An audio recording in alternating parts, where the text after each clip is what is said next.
padding something like this? Or the cost. Oh, well, we're really good in making money go a long ways. That's a $65,000 truck that has 2,900 miles on it, and we got it for $36,000. And the forklift, same thing. We have about a $24,000 forklift that we got for $8,000. We're everything you see around here. We're extremely creative in purchasing. I'll give you one of my techniques for getting nice stuff with little money. Often what these companies are used to is everybody calling when you're a nonprofit and saying, give it to me for free, I'm a nonprofit, I'm going to do great things, which is true, and they should. Excuse me, itch on my face. But the challenge is that they don't really want to give it away for free. So if I call and I say, listen, we're a nonprofit, we don't have a lot of money, we're going to do all these good things, if you would give us it at a really low cost, I can give you a tax deductible receipt for the balance. And that's how it works. Right. And so then they go, oh, okay, I like the way you're approaching this. And I'm sitting on this vehicle anyway. So that makes a lot of sense. yes. Yeah, it's worked out for us, knock on wood. It's how we've gotten a lot of our equipment. So I would suggest that if you've got some capital to work with. And we got grants for the capital. I'll talk a little bit about how that works too. Okay. So this is the interior of our building. Oregon has been a state, thanks for coming in. Oregon has been a state since 1859, and every era of construction since the 1800s is represented in this building. We have everything from materials that came out of buildings that were, homes that were built in the 1800s, all the way to a few vinyl windows that have 21st century, 2002 stamped in them, and it's all reclaimed. And then all the plywood that you see in between and the framing lumber, that's all from our inventory. Hi, how you doing? And then here are the windows and doors, and there are just tons of them. A few things. Like these little signs. Oh yes, all kinds of signs. And we're always thinking about new signs. Even the signs up here are made from hollow core doors. Hi, good morning. And it's recycled Metro paint that we use to paint them. And what's great about, all this stuff coming from the local area is that it all has a story, which is one of the things that excites us. But that window up there with the little heart in it, we hired, I always thought when I saw that window up there, I always used to tell people, you could just see somebody was totally in love. And they got their love sticker and the heart sticker and they put it right there in that window. I said, it's probably somebody's bedroom. But then, and it turned out it was so bizarre. This place has hundreds of these little stories. Exactly. They do make my hair stand. Exactly. We hire Leaf, who walked by us into the driving department. And he's like, oh my God, that was the old window from a house he rented. And recognized that his wife had put that sticker in. Oh my God! So we were like, wow, there's a lot of those stories. So people will come in like, oh, this has some history or story that's connected. Right. So you never know. And we move on average 8 tons through here a day.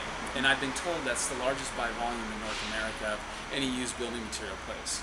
And we bring in the equivalent of 3 to 4 20-foot flatbed truckloads through a day. So it's a huge volume. And all this racking that we've done, which is all been custom or because we got something and we couldn't figure out, we had to figure out how we were going to store it because none of it's uniform. So that's why we have these racks. We used to get these big things and muscle them around. So we put them on these rollers. Yes. These are just rollers that you find in factories or where they roll stuff down. So we're always improvising and designing different stuff to make it work. It works. So we'll go down here. How many racks did you start with?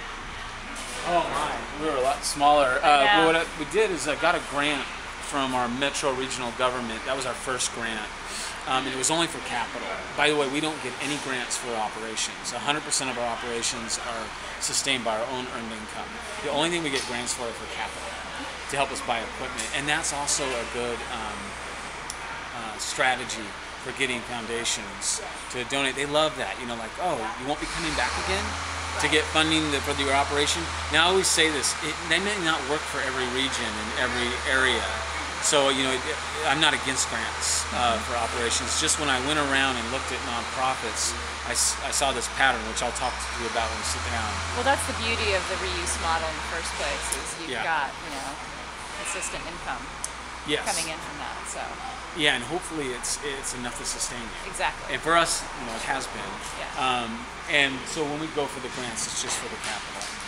So we'll keep going in here. That's the other side of the crowd. Oh, yeah.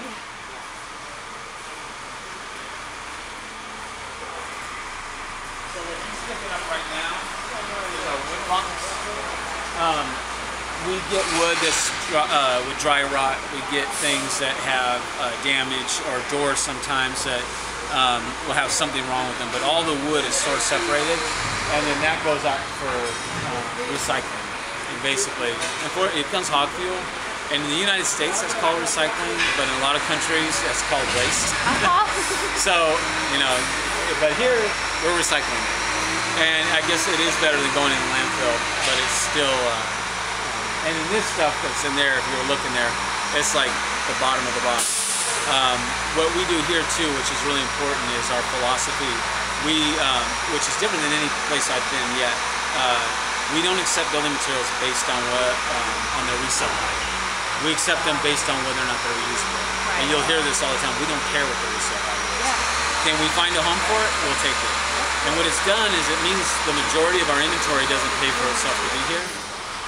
It's the higher end stuff that does. But the credibility and the volume is what makes people Your keep coming impact back. is so much greater. Right.